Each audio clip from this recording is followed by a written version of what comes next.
Assalamualaikum, salam sejahtera untuk kita semua. Oke teman-teman, bertemu lagi bersama saya Sang Petualang Pasuruan ya, yang akan mengajak teman-teman untuk melakukan aktivitas petualangan. Dan kali ini kami akan melakukan pendakian ke Gunung Slamet, yakni gunung tertinggi di Jawa Tengah, yang juga berbatasan dengan Provinsi Jawa Barat. Sekarang saya masih berada di kota Tegal ini ya, untuk beristirahat, melakukan sarapan dan ngopi. Dan kebetulan di tempat ini kami berkesempatan menikmati menu masakan tradisional khas pedesaan. Ini mantap teman-teman di sini teman-teman ya. Dan dalam petualangan kali ini saya masih bersama tim Alam Hijau tentunya ya.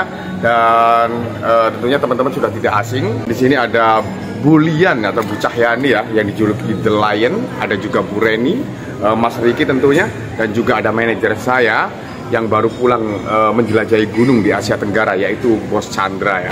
Dan mudah-mudahan petualangan ini akan menjadi petualangan yang seru untuk diikuti, karena seperti biasa saya sering mendokumentasikan perjalanan siapa saja yang berpetualang bersama saya untuk sebuah kenangan yang bisa dilihat oleh keluarga dan para kerabat yang ada di rumah. Dan mudah-mudahan petualangan kali ini bisa menjadi inspirasi dan juga motivasi buat teman-teman ya.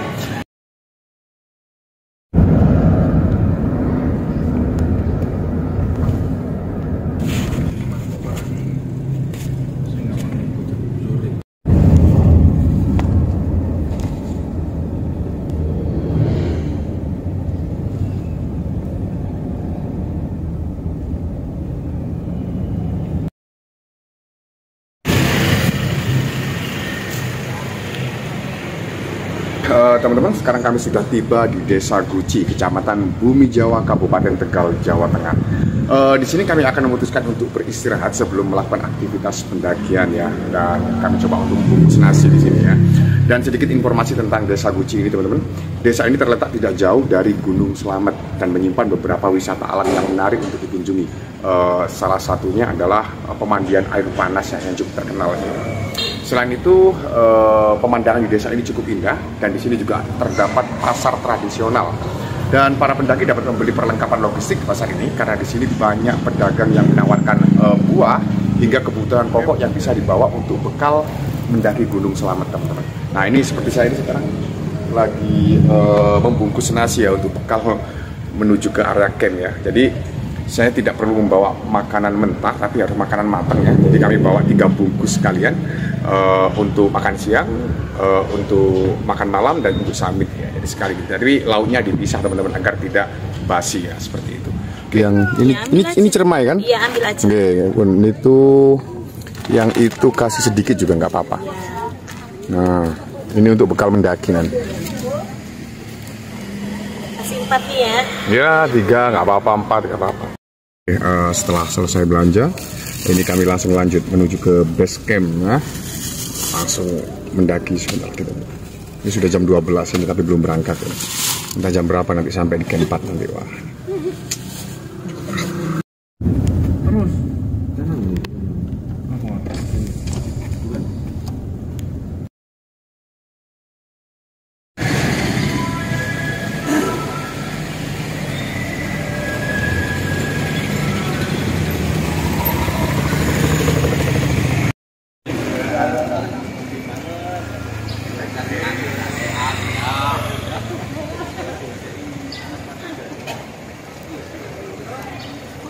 Oke teman-teman, sekarang kami sudah berada di base camp pendakian Gunung Slamet via Permadi Guci ya.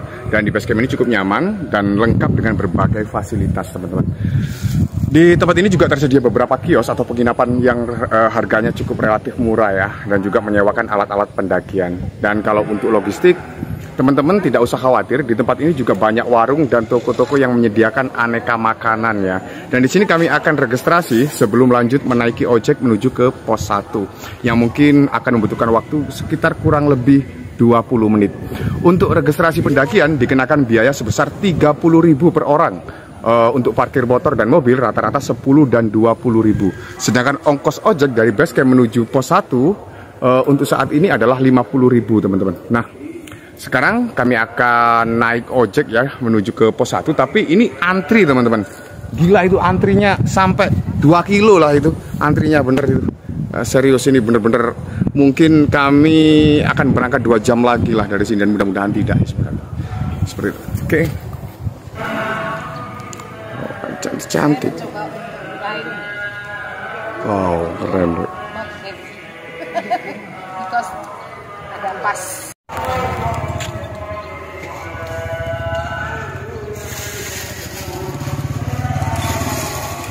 Dua gunung kok pas iki wis saiki. Tahun piro? Ngomong. Tersinggung iki sing gawe sleeping bag iki ya. Katuen ya. Ono arek-arek iku kok. Nah, ini Pak. Omongan orang yang mentang-mentang tasnya baru, teman-teman. Jadi seperti ini, teman-teman ya. Tadi pamer, Pak. Pamer. Ini kan capek drone dibuang itu, belum dibuang. Masih satu. Pak Chandra.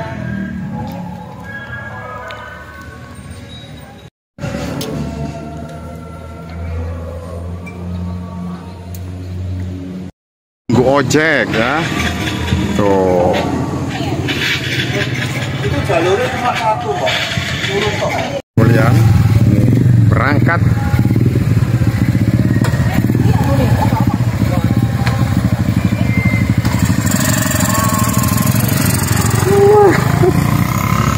Bu Reni yang berangkat ini teman-teman ya. Nah ini sebenarnya nggak perlu ngojek sih kalau Bu Reni ini ya, cuma jalan kaki aja gitu. Oh. Salah satu ini Mbak Syahwa ya mulai berangkat. Biasanya terbang teman-teman, kali ini naik ojek.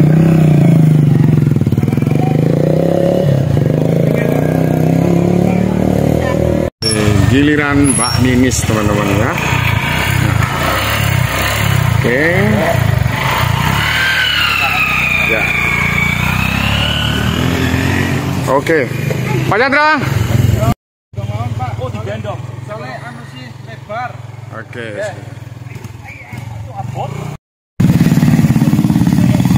Pak tunggu ya. Oke, ini dia Pak Chandra naik. Nggih, kalau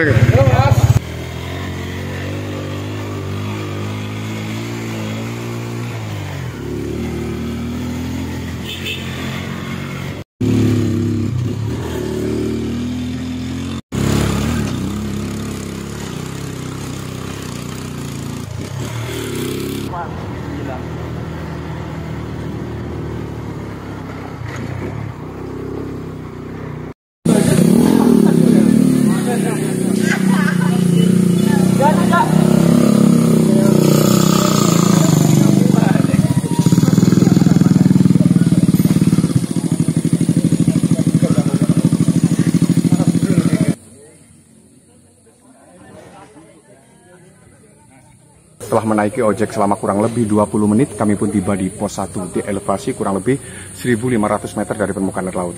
Pos 1 merupakan area yang cukup luas ya, dengan suasana yang cukup teduh karena dikelilingi oleh pohon-pohon besar. Di tempat ini juga ada mata air yang bisa dimanfaatkan oleh para pendaki sebagai bekal selama pendakian menuju pos 2 ya. Dan di tempat ini juga ada warung yang menyediakan aneka makanan ringan, tapi kebetulan sekarang tutup. Ya, dan juga di sini ada musola ya. Barangkali teman-teman istirahat mau sholat silahkan di sini. Dan ini saya dan tim akan lanjut lagi menuju pos 2 ya. Yang mungkin membutuhkan waktu sekitar ya kurang lebih 1 jaman ya. Oke, kita lanjut.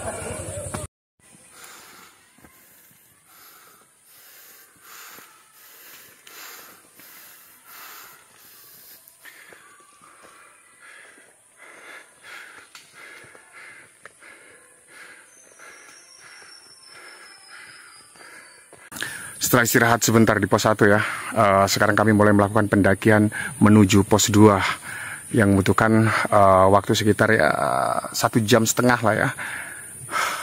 Ini sudah separuh perjalanan ya.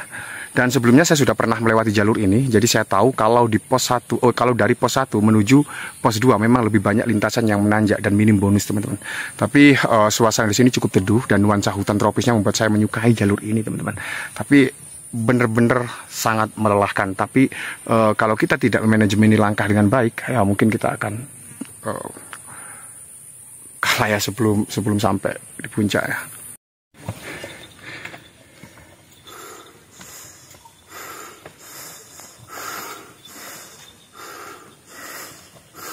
Alah wong tas wis nang Indomie kok sambel.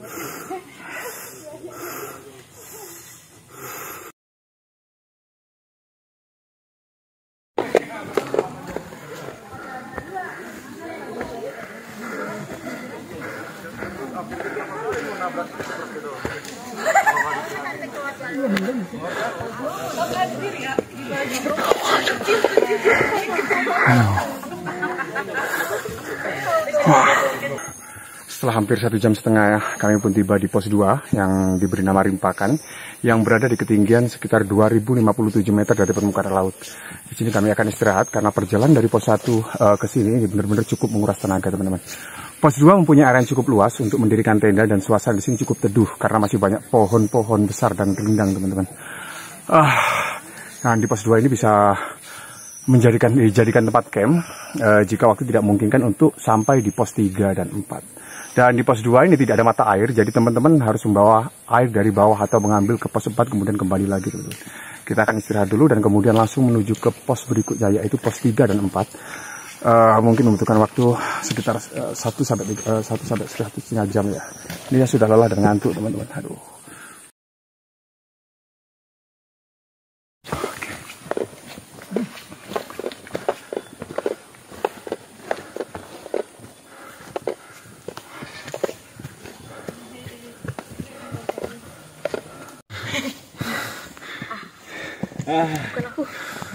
Landai pos 2, pos 3.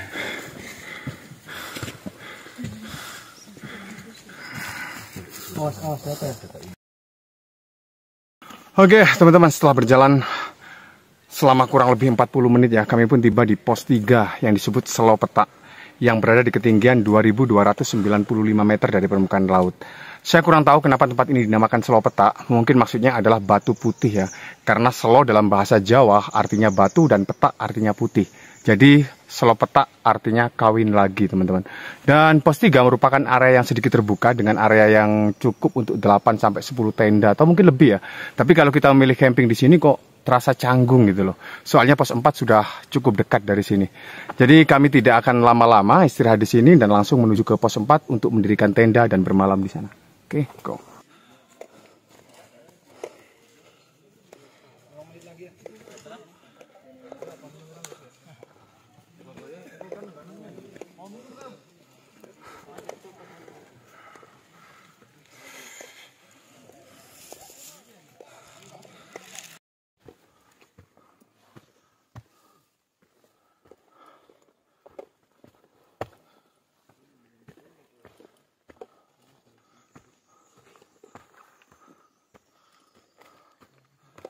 Halo Mas. Oke, camp sini kah?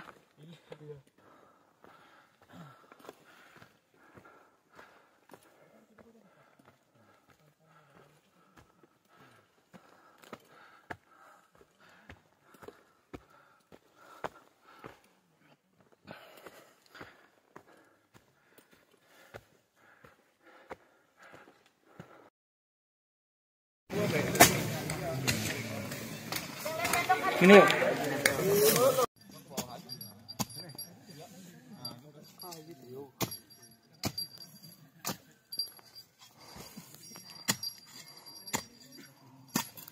Teman-teman, ini kami sudah tiba di pos 4 ya, Rata Amba. Sebenarnya kami mau ke Ranu Amreta, tapi di sana penuh, jadi kami memutuskan untuk membuat area camp di sini dibantu sama teman-teman masnya ini. Karena full tempatnya hari ini, cukup melelahkan.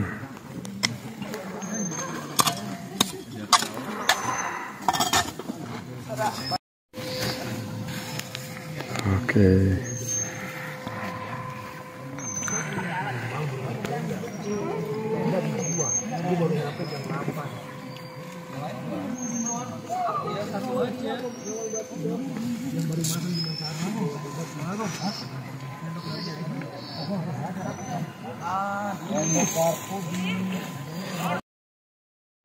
Situasi dan kondisi di pos 4 baik di Ranu Amreta maupun di sini semua penuh, teman-teman.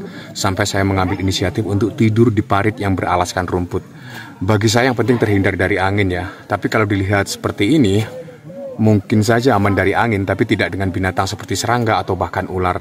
Memang jarang terdapat ular di ketinggian 2000 ya. Tapi ada salah satu ular yang saya waspadai, yaitu ular puni dari keluarga viper yang sangat berbisa ya.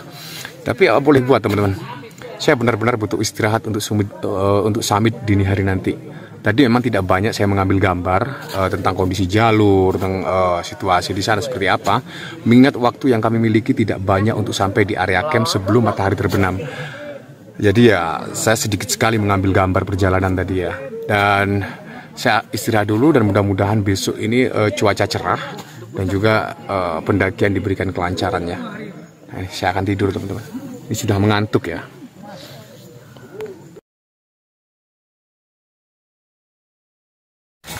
Kamu nggak punya snack di jalan? Ini pukul 2:30 ya. Kami mulai siap-siap berangkat. Nah, seperti yang dilihat kondisi di dalam tenda. Oh. Ini ketinggalan. Ya tisu tuh. Iya, tisu ya. Ini. Tisu kering. Siapa itu? Tekmu itu. Oh, tekku.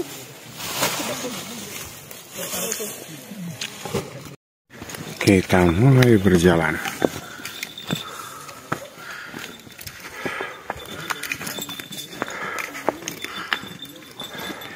Ini kami belum separuh perjalanan menuju pos 5 ya.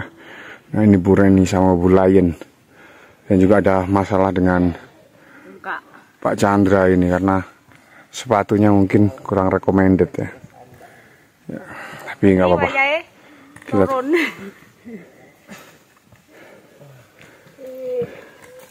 saya tak coba no. Cilik mah. Iki lho dek kene lho, ganti dek kene lho. Iya, tak pasang. Sini aja Pak, wes pelan-pelan nggak apa-apa. Matahari terbit nanti sampai sana tambah bagus. Ganti kene lho. Nunggu kene lho. Kene lho, Iya. Ini ada permasalahan teman-teman. Jadi kami membetulkan sepatu dulu.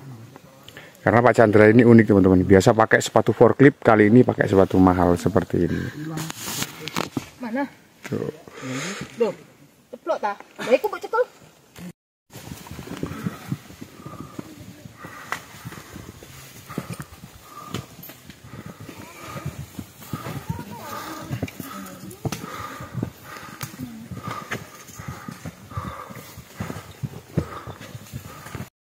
Seperti yang dilihat itu barisan para pendaki menuju puncak teman-teman.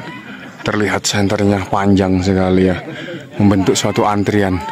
Dan pengunjungnya lebih dari 3.000 orang ke sini teman-teman. Istirahat dulu. Istirahat sih. Oke. Pokoknya ada tanggal merah 1 aja dekat hari Jumat atau hari Senin udah wis. Full.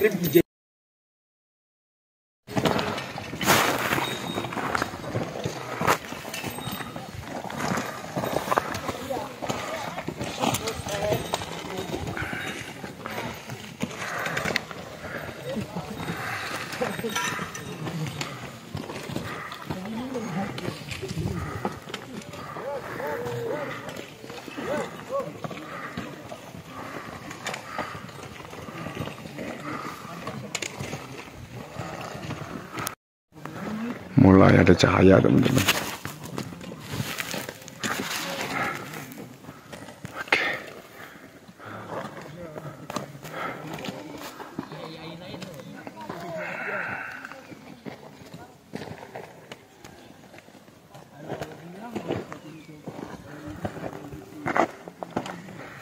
Ini mata mulai mengantuk teman-teman. Dan sekarang kami sudah di pos 5 Hajar Aswad atau Watu Ireng ya, yang berada di ketinggian 2.905 meter dari permukaan air laut. Tempat ini cukup luas dan terbuka, banyak pohon tinggi di sini. Mungkin kami istirahat sebentar di sini ya, karena suhu di sini cukup dingin teman-teman. Oke.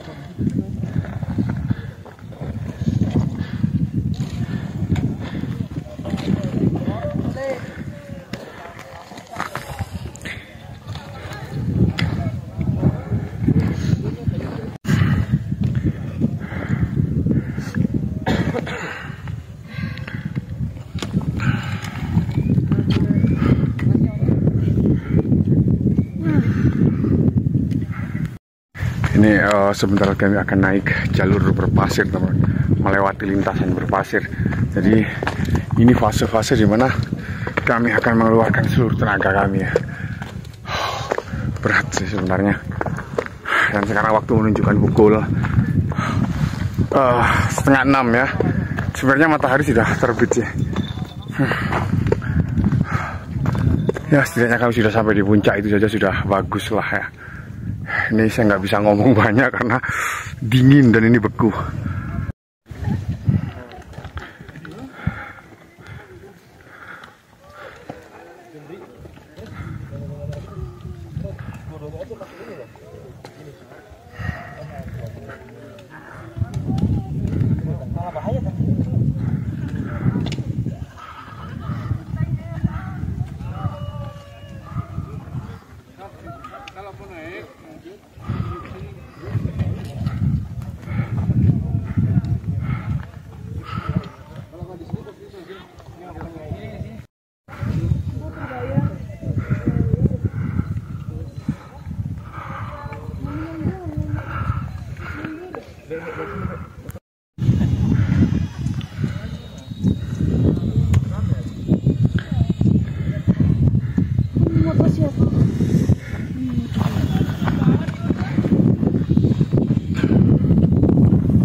Oke.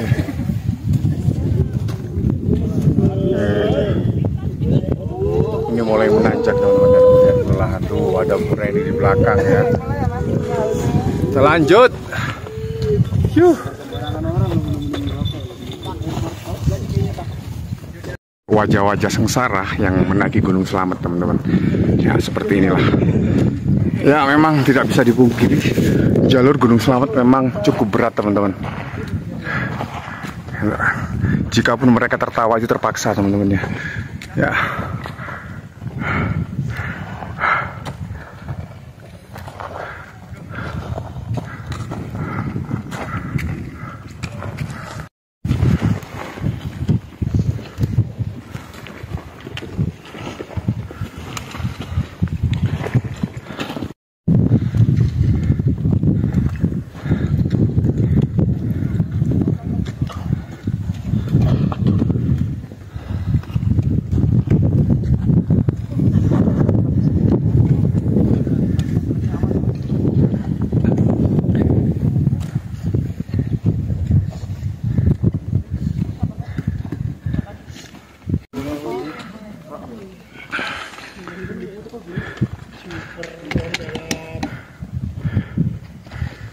Sweeper dan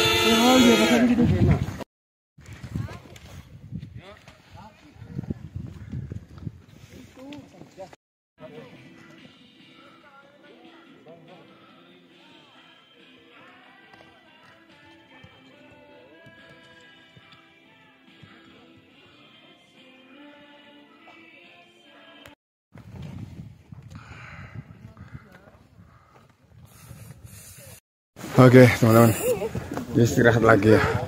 Jadi memang cukup melelahkan sih sebenarnya. Ini Bulian sudah berkali-kali istirahat dan Pak Chandra juga mengantuk kayaknya beliau. Jadi kami istirahat, dan sedangkan Bu Reni sebenarnya masih semangat tapi mungkin tenaganya sudah mulai berkurang ya. Gitu. Ya jadi kami putuskan untuk istirahat sebelum lanjut lagi teman-teman. Oke teman-teman, ini sambil istirahat ya, saya akan bercerita tentang cerita mitologi yang ada di Gunung Slamet ya. Seperti yang teman-teman tahu bahwa setiap gunung yang berada di Pulau Jawa punya cerita yang berkaitan dengan tokoh dalam mitologi pewayangan ya. Tak terkecuali Gunung Slamet ini teman-teman. Nah, konon Gunung Slamet dulunya sangat tinggi, dan karena ketinggiannya itu gunung ini dipakai jalan para monyet ya untuk mengambil bintang-bintang yang ada di langit ya, sehingga langit menjadi gelap gitu. Melihat kejadian itu tentu saja para dewa menjadi marah dan mengutus Ki Semar atau Manikmaya untuk memotong gunung ini.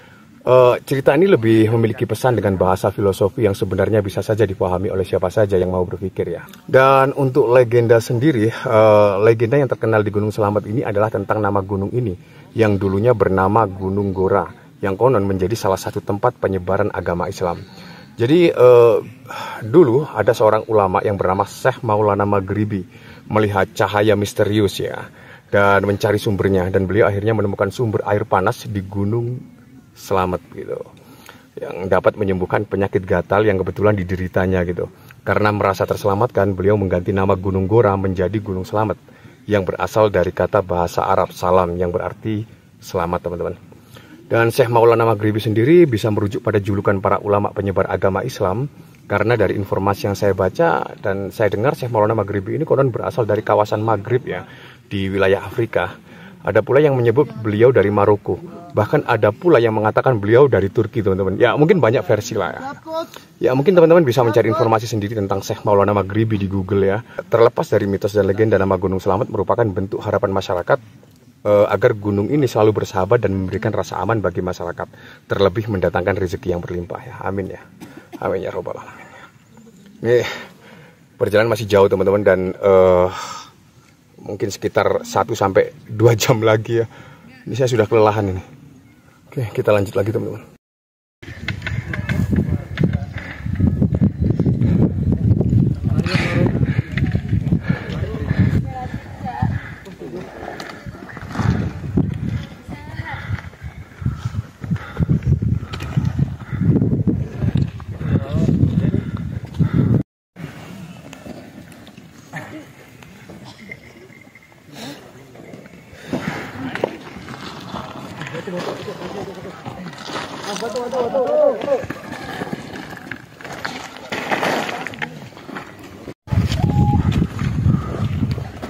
Ayo dari situ. Ya.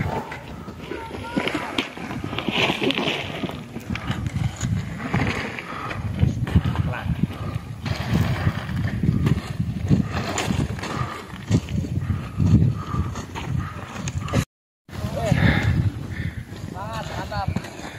Jalur tambang. Nanti asik nih.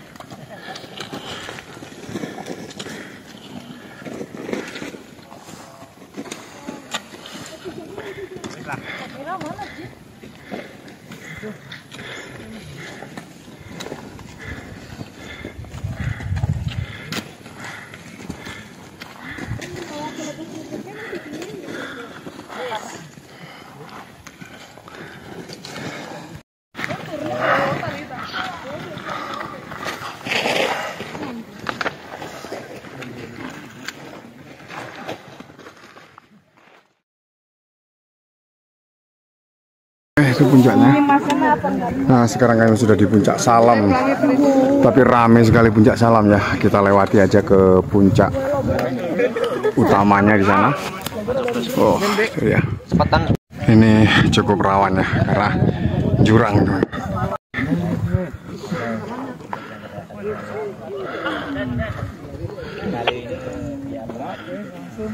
Naik apa gimana bang?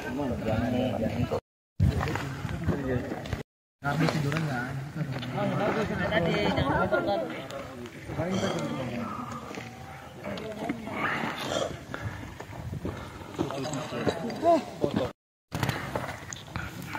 jelas anjir.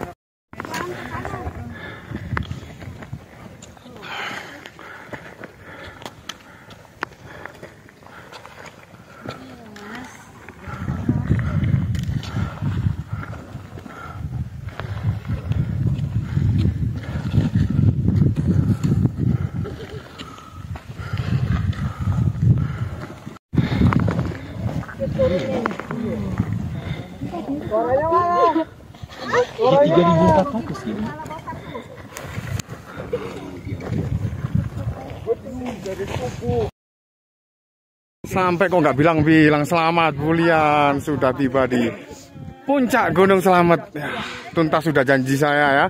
Setelah mengelilingi gunung seluruh Jawa, akhirnya tuntas sudah habis ya.